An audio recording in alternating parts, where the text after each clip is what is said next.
Welcome back to The Dive. Our guest today is from a company that offers an economy where financial freedom doesn't come with a price tag. He will share his thoughts about Bitcoin, from its recent price movement, the biggest risk he sees in the market, his views on cryptocurrency regulations, and he shares how the company achieves its rapid growth. He is the founder and CEO of Celsius Network, Alex Mashinsky. But before we bring Alex on, just a friendly reminder to tap on that subscribe button for me, please.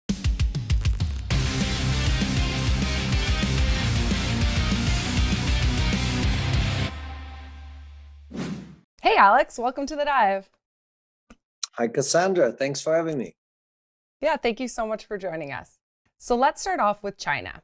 We have seen Bitcoin decline at the same time as Evergrande struggles to pay lenders, coupled with China announcing the banning of crypto transactions. How correlated do you think the actions of China are with the prices of Bitcoin and Ethereum? Yeah, so I tweeted about this a week ago. And obviously, again, Bitcoin is still very correlated to anything that happens in financial markets. We would love for it to be uncorrelated, but that's just not the case. For the majority of the last 13 years, Bitcoin has been tracking any kind of like risk-off scenarios, and obviously this is one of them.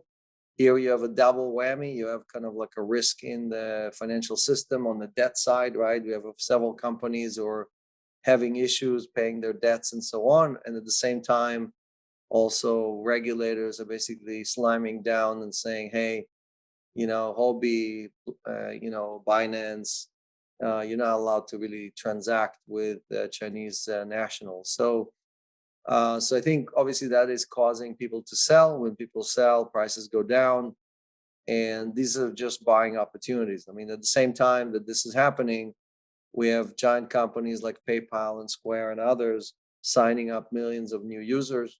So I see this as just a short-term bump. I bought some Bitcoin this morning. I bought some Bitcoin yesterday. And these are opportunities to kind of probably the last time you're going to get Bitcoin at these prices. It's better to buy the dip. Okay, so we have to ask about theatrics between Coinbase and the SEC recently. Do you think crypto lending should be treated as a security? Well, it depends really what the product does and who you're offering it to, and so on and so on. There's a lot of detail that I think was not provided in that in the tweets that that we got from the CEO of Coinbase. So I think we need to really understand what is the dispute between the SEC and Coinbase. You don't get a Wells notice, which is a very strong, right? The government is saying, hey, we're about to sue you. You don't get that for a product that you're planning to launch in the future, right? So I think there's much more here under the surface, and I think it's going to take some time for us to find out what actually happened there. Interesting. So, again, Celsius provides margin borrow or provides loans against your crypto, and we're doing all of that in a compliant way. If somebody tomorrow tells us, hey, you need to change what you're doing or you have to do it differently, then we will follow it that way. Right now, we think we're fully compliant, and so there's nothing that we need to change to continue providing the services we provide. So if American investors were to write a letter to their local congressman, what do you think the appropriate approach to regulating crypto for investors is? Yeah, it's a great question. I think, look, regulation is a very difficult thing, right? I mean, I was there in the birth of the internet, 93, 94, and 1993, 1994, and we had exactly the same question, right? We had the phone companies saying, hey, these new internet companies should be regulated. These new internet companies should stop doing what they're doing. They're disrupting our business. Phone service should be $3 a minute, right? Like this phone call, you're in Canada, I'm in the United States. This would have cost us a few dollars a minute just a few years ago. So now we're doing voice over IP for free. And the Mhm. same way, we want money over IP to be free, right? We want it to be deregulated. We don't want it to be basically governed by just a few monopolies, like the very large banks who are too big to fail. And I think that's what we need to communicate to our, congressmen or our, country leaders, is to explain to them that we are the country of innovation. We are the country of we should do it legally. I'm not saying try to do illegal stuff, but we should enable all of these experimentation to be done in a way that provides better services to people like you and me, right? It's about the people. It's Mhm. not about Mhm. protecting the banks. And Hester Pierce said that better. She's the SEC commissioner. She said that best. She said it is not the job of the regulator to protect the incumbent. And unfortunately, we're seeing too much of that. So we need to make sure that we're enabling the innovation that helped the internet thrive, that helped America basically lead the world on internet companies, right? If you look at Mhm. our top 100 companies, you'll see that many of them are were born from that from the birth of the internet, and today that's half of our GDP. Mhm. So if we want half of our GDP to also come from crypto or from financial services of the future, we need to enable us to pave this new path and use these new rails to build the future. The future is here, but to grab the Mhm. future, we need to leave the past behind. You got to let go of that branch. And if you don't let go of that branch, you're going to be stuck in the past all by yourself. Yeah, nobody wants that. Okay, so there's also talk that SEC may approve a Bitcoin ETF, sorry, in the coming months. Do you think this is likely, and how big of a catalyst would it serve at this point? Well, I think there's 7 or 8 applications, and they're all by billionaires, right? You have a Mike Novogratz with an application. You have one after the next. The Winklevoss twins have an application for an ETF. So all these people have tremendous political power, and you can just imagine all of the lobbyists and all the politicians who are calling and saying, when are you going to issue those licenses, right? Putting pressure on the SEC. So I think the SEC has clearly stated that they want to make sure that there's no manipulations of the market. And they're basically pointing at overseas or offshore exchanges and saying, hey, those bad actors are manipulating markets and we need to get them shut down or regulated before we're going to enable ETF. We don't want Americans to get hurt. We don't want to Mm. create an ETF and then have it be basically influenced or manipulated by these offshore entities. And I think that's part of why you're seeing the crackdown on many of these offshore exchanges, is because there's tremendous pressure from these ETF applicants to get it done. So do I see it coming? For sure. When? That's a much harder question. When you see that crackdown take effect, when you see actual shutdowns of exchanges, or you're seeing that their volumes are down substantially, then you know that the SEC and other regulators have achieved their goals. And then you know that the ETF is close by, that it's actually going to happen very soon. All right. Cool. So, in your perspective, what do you think is the biggest risk for cryptocurrency at the moment? Well, I would say the biggest risk for all of us is that we don't get enough people to join us, right? So any revolution, and this is one of the biggest, this is about all the money in the world, right? So if you think the internet was a big revolution, guess what? Internet was about whatever, voice and about email and about Netflix, right? Watching some videos. That's nothing compared to all the money in the world, right? So this Mhm. revolution requires all of us to participate. It's not just we have a few influencers who are carrying the flag, again, Elon Musk and Jack Dorsey and Michael Saylor. This is about all of us bringing with us enough people across the finish line so we can win this race, right? Because if we don't, we're going to be left with traditional banks paying us nothing for our money, charging us 24% on our credit cards. And that's not the relationship we want with our financial institutions, right? So banking has not changed in almost 700 years, right? The joke is that the last thing banks have invented was the ATM machine, and that was 50 years ago. So if you want that kind of innovation, great, stick with the past.